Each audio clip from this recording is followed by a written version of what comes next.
We have an important moment right now to advance dialogue and action surrounding racial equity around the world. That starts within each of us as individuals, and it starts at places like Google. Google's values are based on three respects. First, we respect all of our users because a problem is never solved if it's only solved for some. Second, we respect the opportunity. Working at Google comes with the responsibility to do the right thing and to accomplish things that matter. And third, we respect each other. We co-create a culture where everyone belongs. These values are the foundation for our concrete commitments to racial equity, building sustainable equity within Google, building products that, for example, help Black users, investing in economic opportunities for Black business owners and entrepreneurs, closing gaps in STEM education, supporting racial justice organizations, and more. This series is a forum to empower all of us to do even more. We'll explore topics and issues surrounding racial equity in its many forms with some of the world's leading voices in this space. Our goal is to amplify those voices and come together as a global community to make real change. Thank you for joining us as we search for racial equity.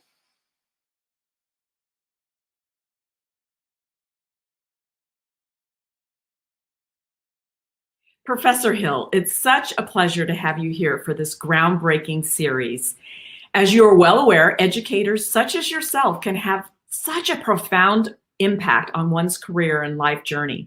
I have one fond memory from Harvard Business School that I've carried with me literally throughout my entire career. Upon concluding a team project, Professor Roland Christensen wrote me a personal note which said, "You have great leadership potential. Don't ever settle for anything else. Your career will be sharing and successful."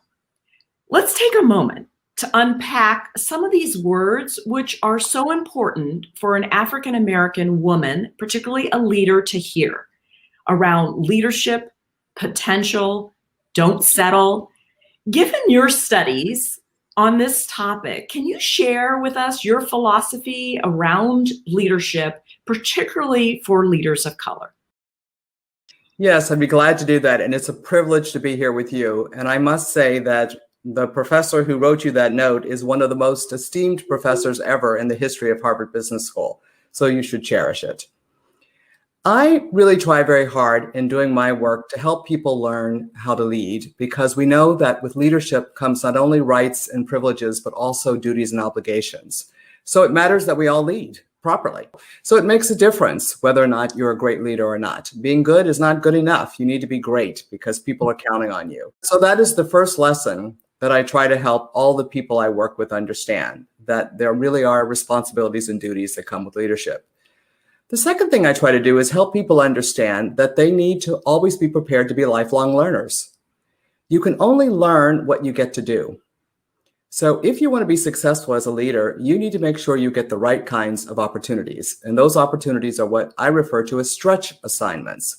Assignments where you get to work on that which is really relevant to the organization today or tomorrow, where you have a chance to display some autonomy and some of your leadership, and where there's some visibility that people will actually know that you did it, so you will get credit for it. And the reason why credit matters is that people need to understand that you are credible. And to be credible, people need to trust you. They need to trust your character, your competence, and they need to know you can have influence.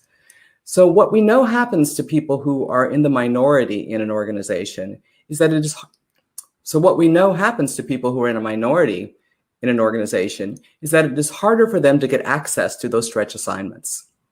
Because what you know is based on what you get to do, but what you get to do is based on who you know. And no one is going to give you a stretch assignment, an assignment where, where the work is relevant and you have a lot of autonomy and visibility, if they don't trust you, if they don't trust your character and your competence.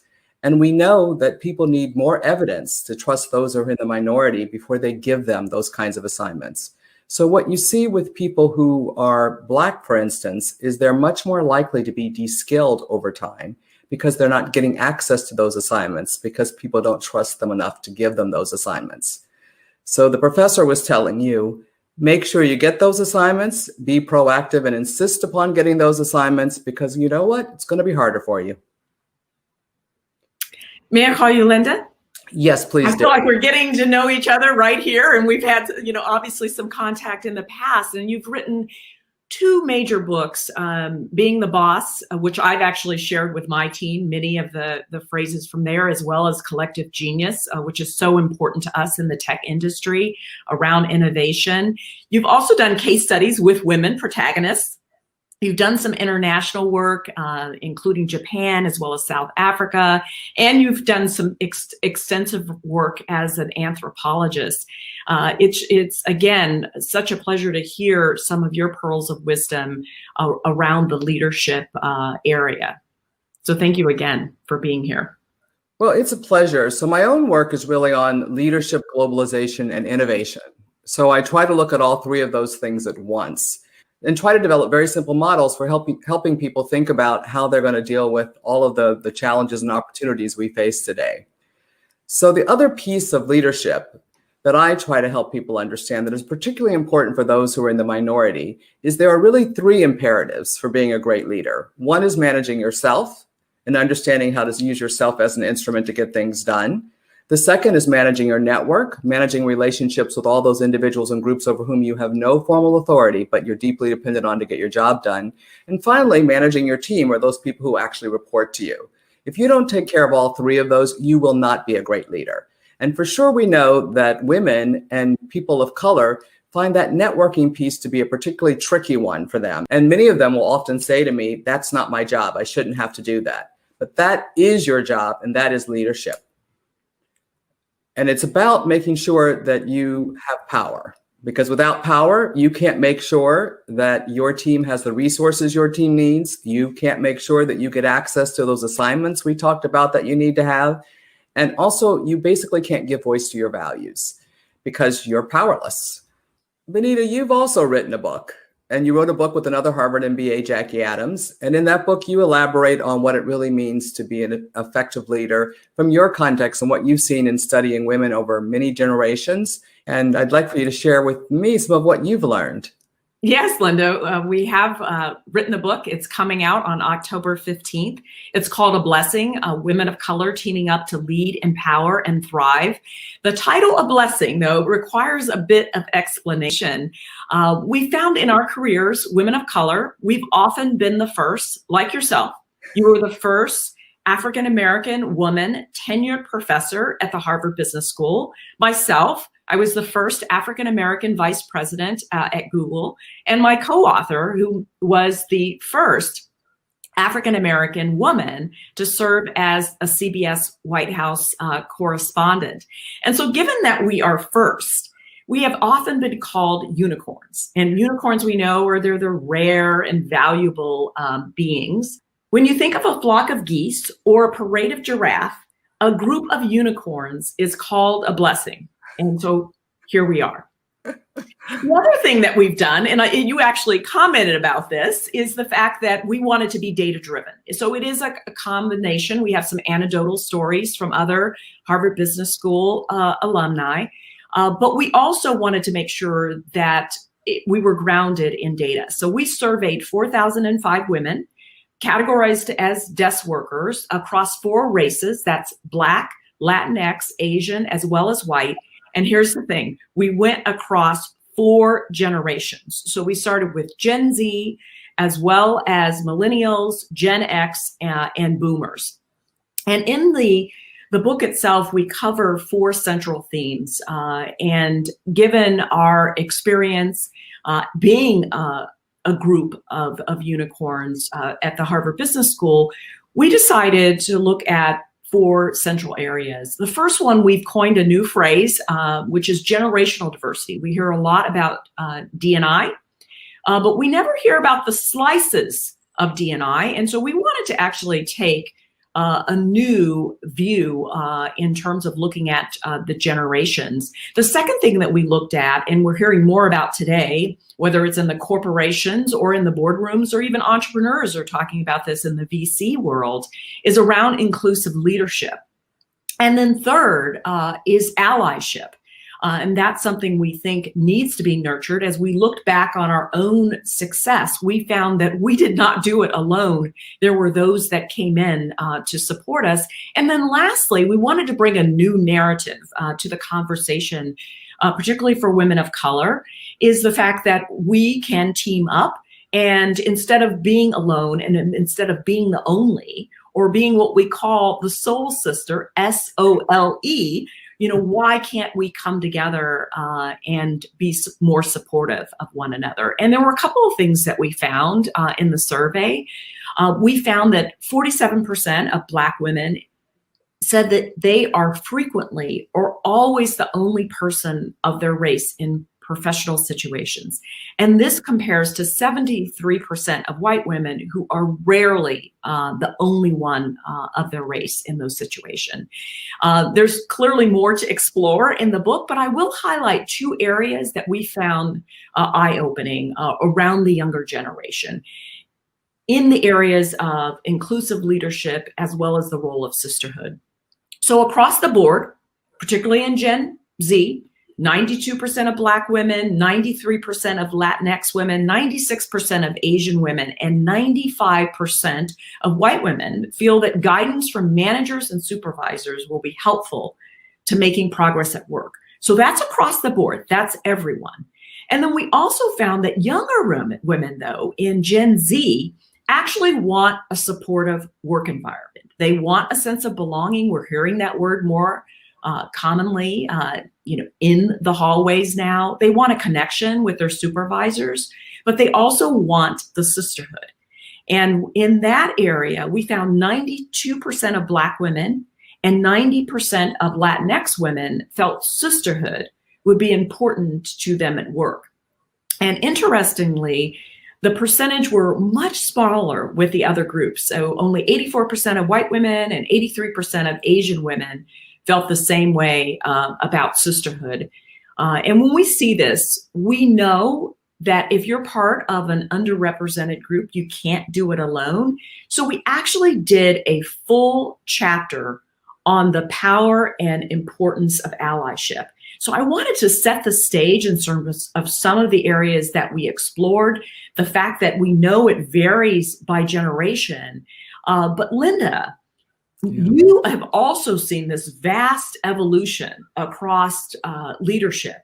And we've seen numbers that have showed us just the acceleration of business models around digital transformation that has just taken within the past 3 months. How are you seeing the evolution of allyship right now? And how is it evolving? And what are you studying? What are you hearing from your students as well as from companies?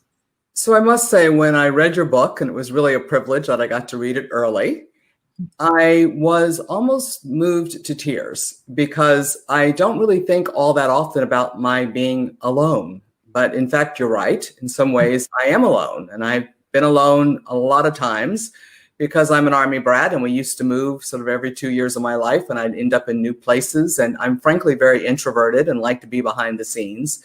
So that loneliness, or that being aloneness, is something that I kind of grew up with. Maybe that's why I don't have as much difficulty sometimes dealing with it now in my life, because I'm frequently the only one, actually maybe most of the time. So I think that is one of the reasons why I have very deeply appreciated my relationships with my students. And not just the Black students, but all students. And I really have relationships with students for many years now because I've been professor for a long time. So I've seen these generations come through the business school that you're talking about. And so I haven't felt so alone, in part because I have had you and your fellow colleagues as students. Of course, you're in a different status than I am as a professor, but I'm aware of you, and it has always meant so much to me to have you around. And the few times I've been with all Black groups, it's just touched me. I remember the first time I went to Africa. So what you write about in your book about being an only and the stresses of that truly, they're real. They're very real. And I must say my own life kind of prepared me a bit for it, because I kind of was lonely or alone a lot anyway as an individual, because of the way we moved a lot when I was a child. But what I wanted to say in terms of allyship is the following. The allies come from everywhere, which is why I mentioned my students. And frankly, I've been on the boards of some of my students. And some of my students are going to be on boards. And actually, my current boss is a former student, a Black woman, and a white woman from Harvard Business School. And that has been where I have reached out to find others who can help me. So when you think about allies, I want all of us to think about it broadly. Going back to what I said earlier about this de-skilling process if people don't trust you. You need lots of people to trust you, and you need lots of different kinds of experiences. So what I always try to help all students understand, particularly my Black students, is you need to always have your own personal board of directors. We're social learners, we're social animals. You need people to give you access to opportunity. You need people to help coach you when you're taking advantage of that opportunity, to tell you when you've made a mistake or a misstep, to just tell you you're not crazy when you run into a lot of resistance to what you're trying to do.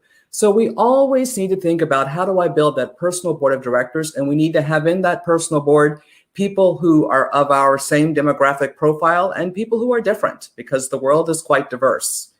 Now, the other part of it that I really want to bring up now, and just builds on what you were talking about, is that what we have to understand is there are two myths that people tend to hold that really hold all of us back, and why we need to team up. The first one is that stars are born, not made. The reality is stars are made, not born. Going back to what I said to you, what you know is based on what you get to do, and what you get to do is based on what people give you the opportunity to do, or you can tell them, I'm ready to have that opportunity. So the first thing is, we are going to be made. So how do we participate and take charge of our development so that we can be made, particularly when there's so many barriers against us, because we're the only, and people aren't necessarily going to trust us. What role was I trusted to have as a 7th grader in the play? The role of the maid. It was the only role I was trusted for. So guess what? I got that stretch assignment. So again, we have to work against and make sure that people see we have other kinds of capabilities. My mother was always the one at the school every day, right, if necessary, to make sure the teacher understood, please take care of Linda. Linda's capable and she should get it done. Now, what I didn't know is my mother didn't tell me that I flunked kindergarten. I flunked kindergarten. She told me that once when she was at the Harvard Business School attending one of my classes when I was 40. I guess she didn't want me to lose confidence. So for sure, she knew I was going to be alone, but I wasn't really, because my mother was there. My mother was there to make sure those teachers taught me and really understood what capability I have. Now, my former students were there for me when I was in the classroom, and also now, when I'm now still trying to develop my career, and I have lots more I want to do. The other myth that we really have to confront, and I think you confronted in your book very beautifully, and the younger generation is not going to put up with it as much as my generation did, and that is that it is really hard to build meritocracies. We should all aspire to live in a meritocracy. But you know what? The reality is, even when you don't have demographic diversity, we don't really see those many meritocracies. And I know that from working in global companies. I spend as much time in my clients and my research, about 60% is outside the US. And for sure, this is true everywhere. Again, it goes back to that trust issue. Unless people trust you, they don't give you opportunity that will allow you to know what you need to know to move up in the organization. So what the younger generations is saying to us in your book, and what I see at the Harvard Business School is, I don't really want to say they're impatient, because they're not. I mean, maybe I was too patient. But I think what they're saying is, if you want me in your organization, I have to feel like I belong and I'm going to have that opportunity. And yes, I know it's hard to build meritocracies because of this trust factor, but guess what? You need to work hard to get to know me, so you know the right evidence to pay attention to, so that you know that I am worth taking a risk on, and I need to figure out how I get to know you, which is again why we need allies that really from all, if you have many different demographic groups in the organization, you need to have all of those people be your allies, including people from different generations. Linda, it's interesting that you mentioned that. One of the things that came to mind in the book was we found that Black women as well as Latinx women over-indexed in terms of being the first to know around technology, and what we used to call in our family, making a way out of no way. Like, there's elements of innovation when you are deprived.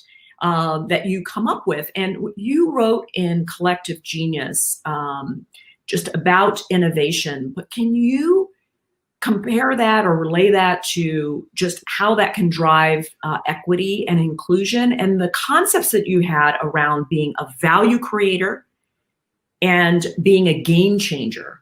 I think the audience would love to hear how the description of those two, in addition to some of the opportunity gaps, as well as performance gaps, and how that ties into just an overall stretch assignment. Because quite frankly, in business, you have to drive innovation in a way that separates you.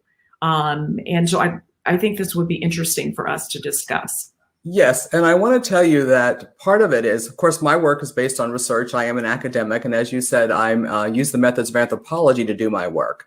So interestingly enough, the two cases I wrote when I first came to the Harvard Business School were about women. The first one being about an African-American woman. Her name was Suzanne DePass, and she was the head of Motown Productions. And I bring her up because Suzanne taught me a whole lot about leadership years ago when she was working on sort of Motown 25, working on Lonesome Dove, different television shows that probably some people here weren't born when they were developed, but maybe watched. And there was also a show about twin sisters. I can't recall. I think it was Sister. So I followed her for many years, and she told me that leadership was about creating the kind of environment in which people could do their very best work. And I learned about that from Suzanne when I looked at her as she was producing.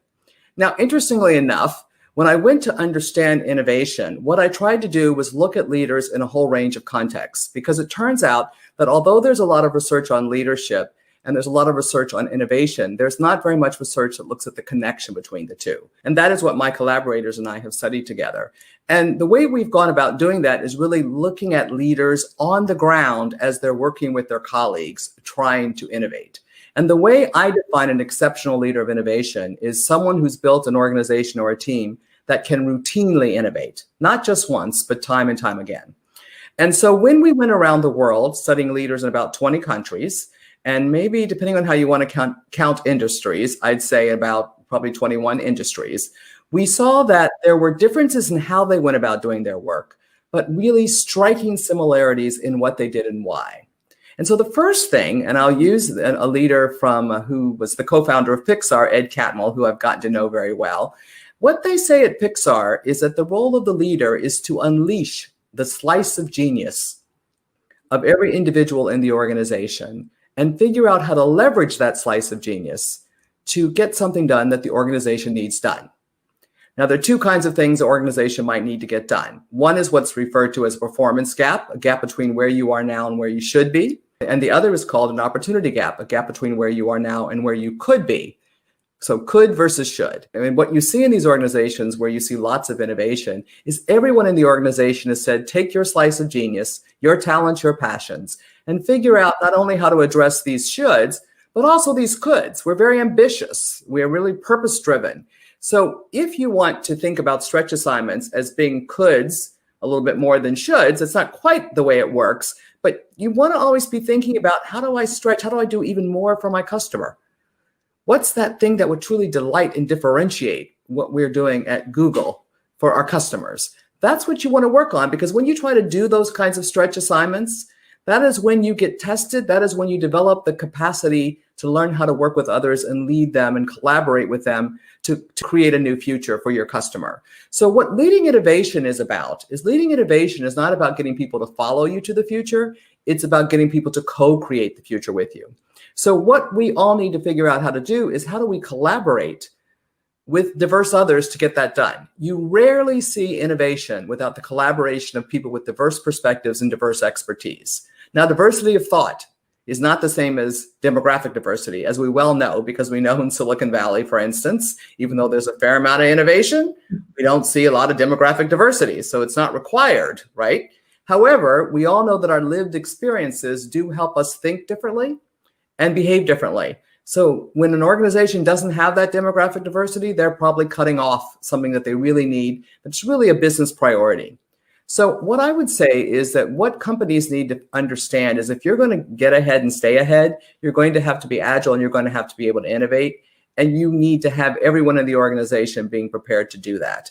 And frankly, you need, in particular, people with diverse points of view, diverse talents to get it done.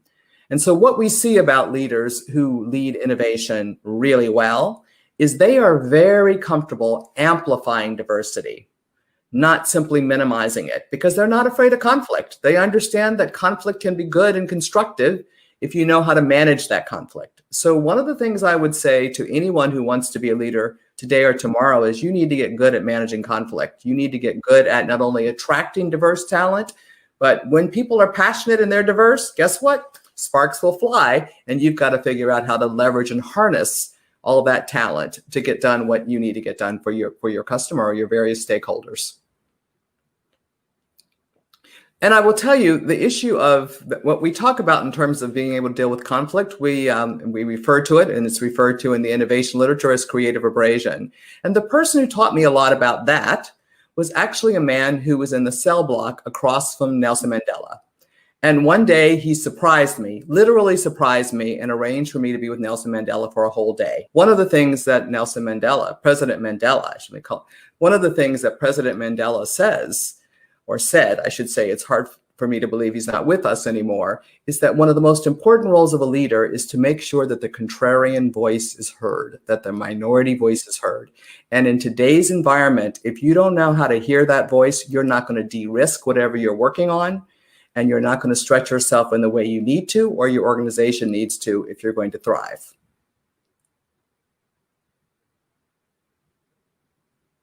So maybe I'll talk a little bit about, we know that racial justice is top of mind for many people within the US, but also the world right now. And in terms of looking at the present moment, Linda, some of the things that you've mentioned regarding just the ambition, I think that's something that we need to harness, because every day we see women of color knocking down barriers in every profession, whether it's politics or in the boardroom right now. The ambition is abundant. But we do think, and I agree with you, and we've also quoted you as well as President Mandela in our book around leading from all sides. But one of the things that we talk to leaders about in the book is to just get started. That there are so many actionable steps that they can take.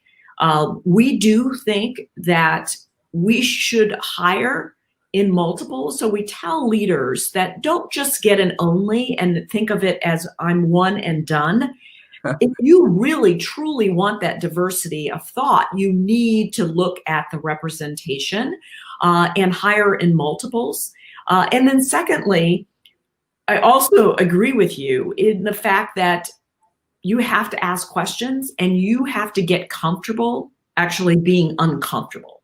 And so it will take even ratcheting up your lifelong learning to soak in the knowledge of just the, and in fact, Harvard Business School has a case on inequality within the US, but having a better understanding of the situation is so important. And I would say, lastly, is looking beyond for potential and not perfection, or what you discussed earlier, not a homogeneous situation. You won't have innovation if you have that type of environment. Are there things that we should be doing, Linda, at Google in terms of really maintaining or creating more momentum in this area? Yes, and I was actually going to ask you about that as well. And I think, as you said, there are many points that you make in your own writing and in your own life that demonstrate your desire to make sure we get moving and get things done. I agree with you completely that we all need to take some responsibility. That's what leadership is about. As I said, it's not just privileges or rights, it's duties and obligations to make sure that we build inclusive organizations and an inclusive society. By inclusion, I mean we actually value difference and we promote equal opportunity to those assignments, etc.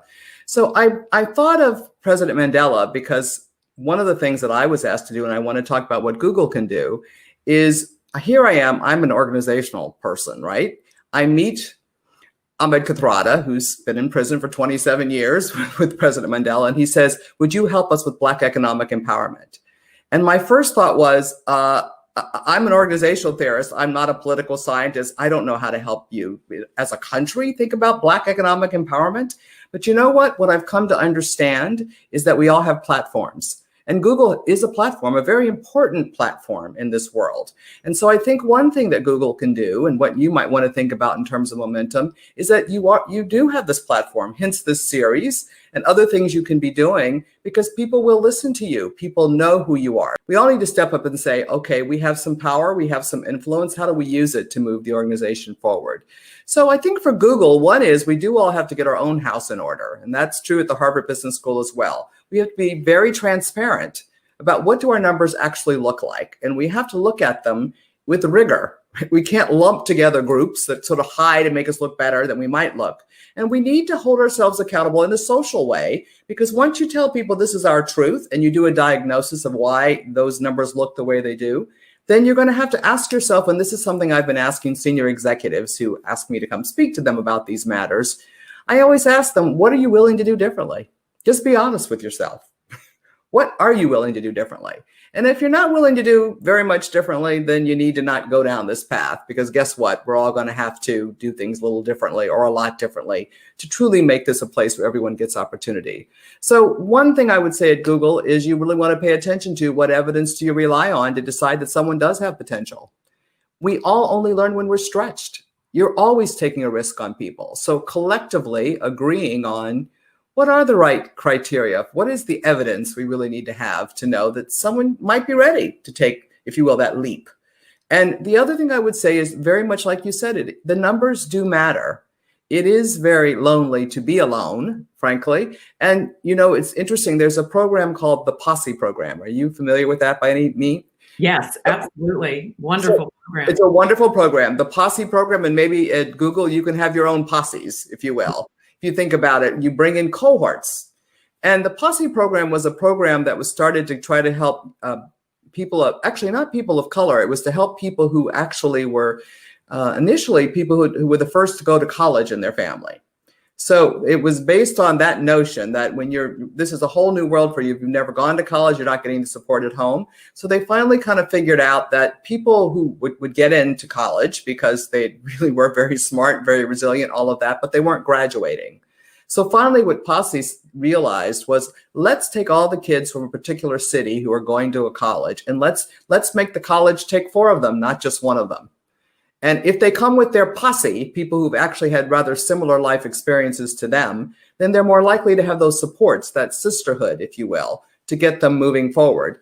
And so I went to Bryn Mawr College, and it took a while to convince people, we don't want to have to take 4. We pick 1 by 1. Well, you know what? You can't find 4 very capable people from the whole city of Boston who, you know, first timers. And it turns out they usually were very mixed groups in terms of color, frankly. And it's a women's college, so I think of that. And I used to have them at my home before they went off to Bryn Mawr, just to see what their experiences were. But that idea of a posse is something that, you know, Google and other places might think about, or the Harvard Business School. Take groups of people because they need those supports. And so that, again, seemed very risky and not appropriate, et cetera. But once the college did that, and many other colleges that have adopted that approach, not only have they graduated, but I think it's Bowdoin College, where almost every president of the student body has been actually someone from Posse, because they have learned a lot of leadership. They prepare them. They don't just send them, if you will, to the Googles or the Harvard Business Schools. They actually go through training, leadership training, how to collaborate together, how to team up, frankly, before they go. And also how to deal with the so-called microaggressions. I think that's a very interesting word. They're taught about how to kind of deal with what they're going to encounter because people aren't familiar with who they are. Posse was first started around socioeconomic status, but we know that socioeconomic status and race and ethnicity they intersect as well. So a lot of the young students who went into Posse were actually people of color. So one of the things we talk about in our book is just around empowerment. So whether you're empowering yourself or you're empowering others, how do you think about just minority voices and how can they become more powerful versus being powerless? I mean, how would we actually do that from your perspective? And I'd love to hear some of the things you are doing at Google to help with all of this, because I know, or not just at Google, but you've done personally to help with all of this, making sure that people feel powerful and empowered. So I always talk about powerlessness being corrupting. And it is corrupting because you can't give voice to your values when you feel like you don't have power. And I see a large part of my role as a business professor is to help people feel powerful, because if everyone feels powerful, no one can take advantage of us. We're all going to have to work together. So I think one of the things we need to do is help people learn what it does take to be influential, which is why a lot of the work I do nowadays is on horizontal leadership, that networking piece. Because again, that's where a lot of the power comes from. Frankly, in an organization like Google, or any organization that really wants to thrive, where you have to innovate, really relying on top-down leadership, that just stifles creativity, stifles innovation. It really is more horizontal work, and we need to kind of adopt those sorts of models. So I think the first thing that I always think in most organizations, it takes a while for it to trickle down, but people of color benefit from better leadership all the way around, better collaboration all the way around, everyone in the organization understanding, as you said earlier, we need to ask questions and inquire perhaps more than we actually advocate, so that we do unleash those different slices of genius in the organization. And frankly, if you don't think someone has a slice of genius, they're going to destroy the community feeling and the trust that you need in the organization. You should give them the feedback to let them go somewhere else where they can be respected and actually used, because I believe everybody has something to offer. All slices aren't equal, they're different, etc., but everybody should be able to find a place where they can belong and contribute and have impact. What matters is impact, right? So I think what I'd say, if you're a leader, as you are, you're a very important leader at Google, how do you help people learn to have impact? But impact on those opportunity gaps, those performance gaps that actually speak to their own passions, because people expect there to be an alignment between what they care about and what they get to do and the kinds of organizations they're associated with. So you as a leader are going to have to find your way, as my colleague Boris Kreuzberg says, that leadership is about two-way conversation, two-way development. And so I think when you develop that more two-way co-creation kind of model, with whomever you're dealing with, you're always going to be very pleasantly surprised by what they know, what they have to offer, how they can stretch you in return. I think that kind of mindset actually will lead you to be a better person and learn more, and will also help them. Because what we do know is there's a real link between curiosity, leadership, and innovation. You should be curious about other people. And Bonita, I hope you'd share with me and with others some of the many things you've done to actually help women of color fulfill their ambitions and lead the kinds of lives they'd like to. I think one of the things is just serving as a role model, but you realize that coaching and mentoring and sponsoring. And so I like to say I am a hidden figure, because I'm working behind the scenes, making sure if I see something, I say something, and I do something. And I think that is something that's important. One of the things that the concept that we brought in the book is around teaming up. And we think it's something that I've practiced in the past, but to actually think of it, what if everyone actually took on this concept? So it's very simple, it's very powerful, and we think it's best if we do team up. You talked about the posse. Everybody loves a cohort, and no one really should go through their career alone.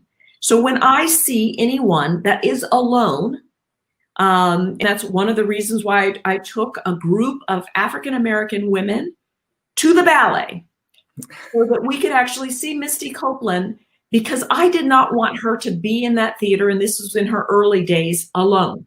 I wanted her to be able to look out in the audience, and we had the opportunity to go backstage and see her, but I wanted her to look out and know she was not alone, that we were with her. We were teaming up with her on her path to become the first Black ballerina principal, at American Ballet Theater. And so there's so much ambition And actually right now, as with Kamala Harris, they're talking about there will be resistance to your ambition. And we know that teaming up could actually be the antidote to this. One of the things that we studied, and you'll enjoy this from your travel in South Africa, but one of our favorite metaphors for this is the symbiotic relationship of zebras and ostriches, because we did study the generations. And so we wanted to create a framework around this. And zebras can actually sense predators. So when you think about boomers, and we know, we've been there, we've been lonely, we can sense the predators, but the ostriches actually have keen vision. And so those are the ones that can actually see beyond the corner. And so the zebras and the ostriches actually travel together so that they can protect each other and keep themselves out of harm's way. And so we do think that it's important, particularly for women of color, to travel together and to see how the generations can team up, because we do believe that there's opportunity so that we can help each other. We want everyone to reach their fullest potential.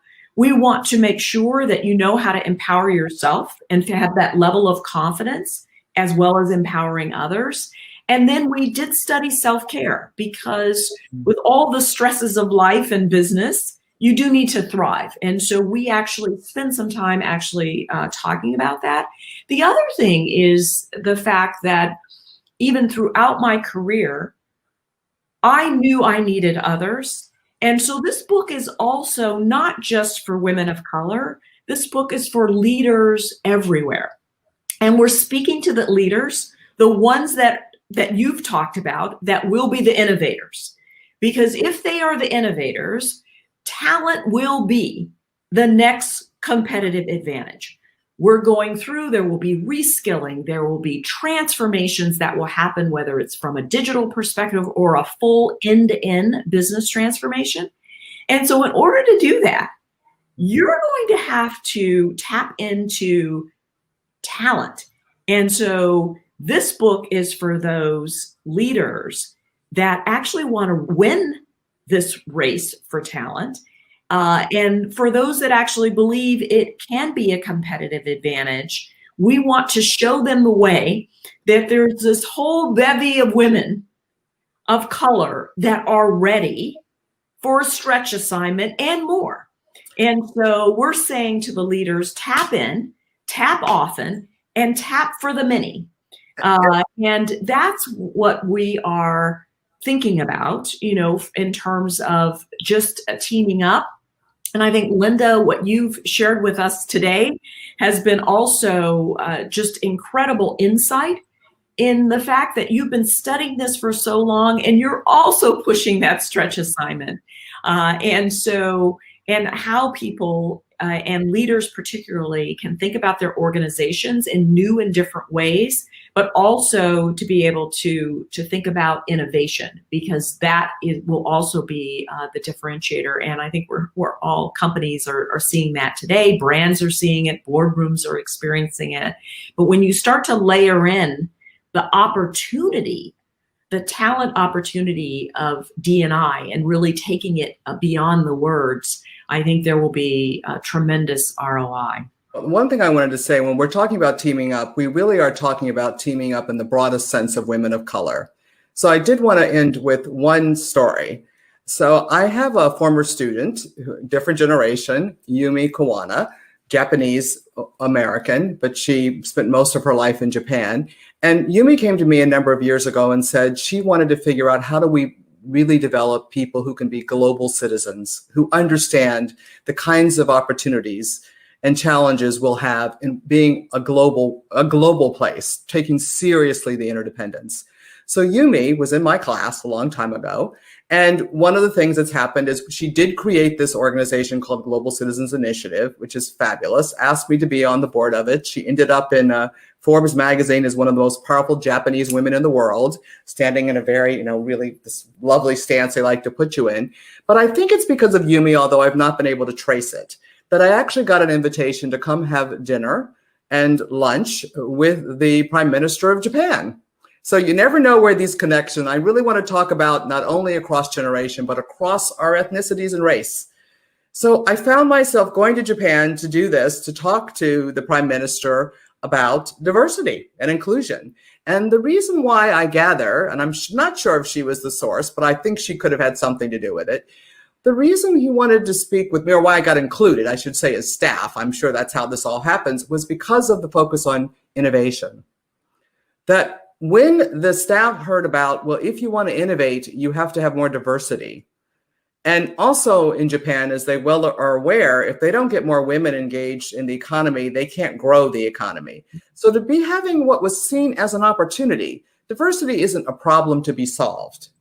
It's an opportunity to really be fulfilled, to take advantage of. And I must say, when I found myself there, meeting with the Prime Minister, and actually Caroline Kennedy was there because it was when she was the ambassador, and understanding that this probably came about because of a student I had a while ago at Harvard Business School, it really reminds us that teaming up really is about bringing us all together and have that diversity in our own personal board of directors that cuts across race, ethnicity, and also generation, because that is true, that our strength is in our collective. And I didn't write a book about collective genius with my co-authors. I called the book Collective Genius. And when I first came up with that title, this guy had co-authors, but that was the title I wanted. Many people objected to it. Oh, collective.